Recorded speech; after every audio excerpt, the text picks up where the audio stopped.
दिल्लीत काय आदेश दिले, कितपर्यंत काम पूर्ण झालंय? कल्याण लोकसभेमध्ये विविध विकास कामं जी आहेत ही सुरू आहेत. मोस्टली रोड इन्फ्रास्ट्रक्चर, मेट्रो ही कामं मोठ्या गतीने काही वर्ष जे आहेत हे या कल्याण लोकसभेमध्ये होत असताना आपण पाहिली हजारो कोटीची कामं या कल्याण लोकसभेमध्ये होत आहेत. आणि आत्ताच ऑथॉरिटी MMRD ऑथॉरिटीची मीटिंग माननीय उपमुख्यमंत्री एकनाथजी शिंदे साहेबांच्या नेतृत्वाखाली झाली आणि त्याच्यामध्ये या कल्याण लोकसभेमध्ये 5,500 कोटीची कामं जी आहेत ही त्याला मंजुरी मिळाली. आज आपण पलावा ब्रिज असेल त्याचं काम जे आहे ते अंतिम टप्प्यामध्ये आहे. ते त्या 2-3 महिन्यांमध्ये जे काम हे पूर्ण होईल. रेल्वेची परवानगी तिथे ब्लॉकसाठी पाहिजे, जेणेकरून गर्डर लॉन्चिंग जो आहे तो त्या ठिकाणी होईल. मग तो झाल्यानंतर दोन्ही पलावा पूल जे आहेत हे फंक्शनल होतील. मोठ्या प्रमाणामध्ये ट्रॅफिकचा प्रॉब्लेम जो आहे तो सुटेल.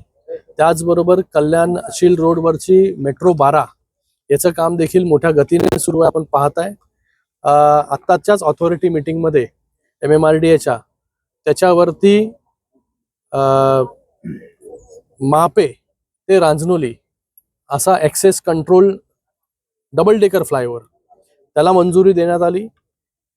तो रस्ता झाल्यानंतर थेट महापेपासून ते रांजनोलीपर्यंत without any signal, without any interruption जे आहे हे लोक प्रवास करू शकतील. ज्याला डोंबिवलीमध्ये जायचं तो डोंबिवलीमध्ये उतरू शकतो, ज्याला कल्याणमध्ये उतरायचं तो कल्याणमध्ये उतरू शकतो. जसं नागपूरमध्ये डबल डेकर फ्लायओव्हर आहे तसा डबल डेकर फ्लायओव्हर जे आहे त्याची देखील मंजुरी या ऑथॉरिटी मीटिंगमध्ये झाली. त्याच्यासाठी मला वाटतं 2,800 कोटी रुपये माननीय उपमुख्यमंत्री महोदयांनी मंजूर केले.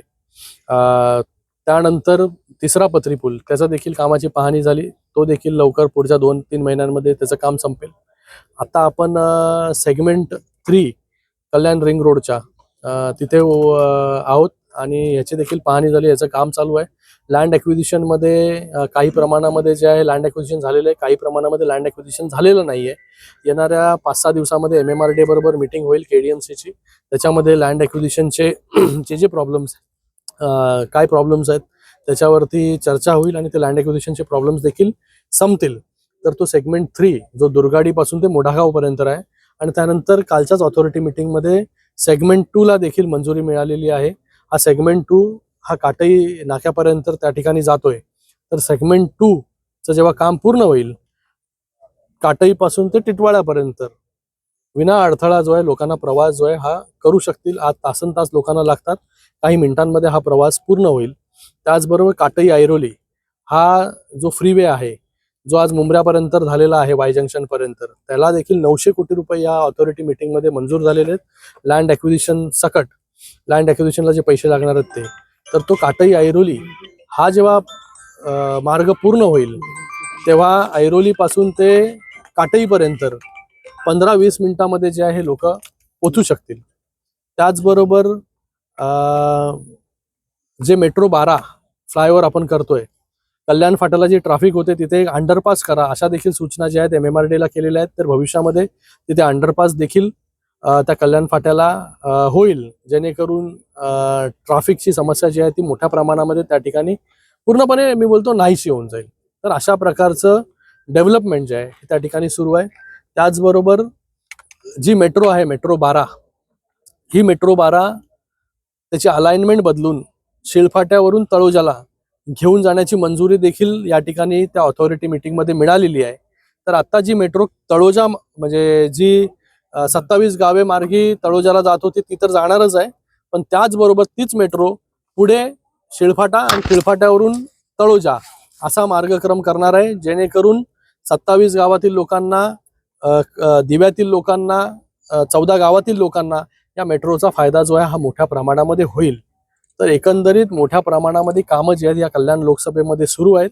पुढच्या काही वर्षांमध्ये जे आहे आपल्याला हे पूर्ण कल्याण लोकसभेमधील दळणवळण व्यवस्था जी आहे ही पूर्णपणे बदललेली आपल्याला पाहायला मिळेल. हे का करतोय? कारण की रेल्वेवरती येणारा जो लोड आहे मोठ्या प्रमाणामध्ये जे आहे रेल्वेवरती विसंबून लोकांना लावावं लागतं. हे सगळे ऑल्टरनेट मोड ऑफ ट्रान्सपोर्ट जेव्हा पूर्ण होतील तेव्हा मोठ्या प्रमाणामध्ये लोक गाडीनी आणि त्याचबरोबर मेट्रोनी प्रवास जो आहे तो त्या ठिकाणी करतील. त्याचबरोबर दुर्गाडीवरून उल्हासनगर अंबरनाथ हा मेट्रो 5A हा देखील प्रकल्प मंजूर झालेला आहे. हा दुर्गाडीपासून ते उल्हासनगर अंबरनाथ पर्यंत हा मेट्रो मार्ग जातोय, त्याला आपण 5A म्हणतोय, त्याला देखील मंजुरी मिळालेली आहे. आणि त्याच्याबरोबर मी त्यांना मागणी केलेली आहे MMRDA कडे की जसा डबल डेकर फ्लायओव्हर आपण कल्याण रोडवरती करतोय तसंच डबल डेकर फ्लायओव्हर आपण हा दुर्गाडीपासून ते अंबरनाथ पर्यंत करावा, जेणेकरून त्या शहरांना देखील 2-3 शहरं कल्याण, उल्हासनगर, अंबरनाथ त्या शहरांना देखील मोठा दिलासा जो आहे तो त्या ठिकाणी मिळेल.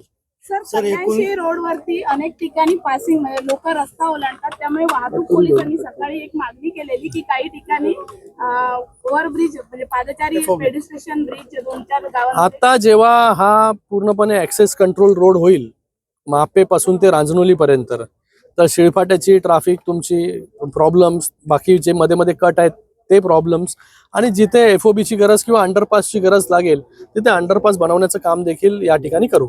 सर, कितीचा निधी या सगळ्या प्रोजेक्टसाठी दिलेला आहे? 4,500 काहीतरी कोटीचा निधी आता मंजूर केलेला आहे. हा भविष्यामध्ये जो आहे हा वाढणार आहे, कारण की आता जी आहे ही प्राथमिक तरतूद फक्त त्या ठिकाणी केलेली आहे. भविष्यामध्ये जेव्हा हे प्रकल्प आता पूर्ण गतीने मार्गी लागतील तेव्हा जो निधी, जेवढा निधी या ठिकाणी लागणार आहे, मला वाटतं येणाऱ्या काळामध्ये 10,000 कोटी 15,000 कोटीपेक्षा जास्त निधी जो आहे या कल्याण लोकसभेमध्येच जे आहे हे प्रकल्प होतील.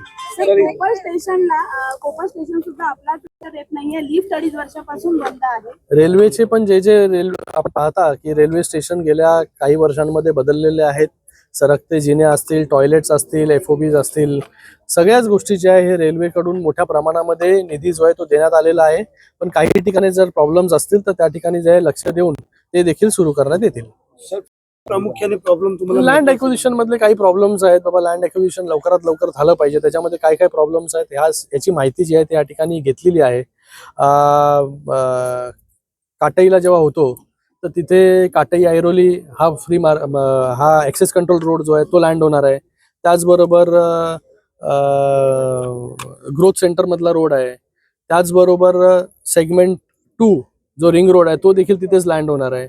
तर ती देखील माहिती जी आहे ती ग्राउंडवरती जाऊन तिथे काय काय समस्या आहेत बाबा, हा रस्ता झाल्यानंतर कुठे पाणी जे आहे हे थांबतंय, नाले जे आहे ते बंद झालेले आहेत, त्या देखील समस्या ज्या आहेत त्या तिकडे माहिती पडल्या तर त्याच्यावरती काम जे आहे ते MMRDA सविस्तररित्या करते. परिवहन सेवा ही अपेक्षेपेक्षा होत नाहीत कार्यरत. कल्याण डोंबिवलीमध्ये देखील परिवहन सेवा कशी सक्षम होईल त्याच्यासाठी देखील आयुक्त महोदय आणि 100 नवीन बसेस ज्या आहेत, ई बसेस ज्या आहेत त्या आता येत आहेत, तर त्याच्याने मोठ्या प्रमाणामध्ये दिलासा मिळेल. सर, हिंदी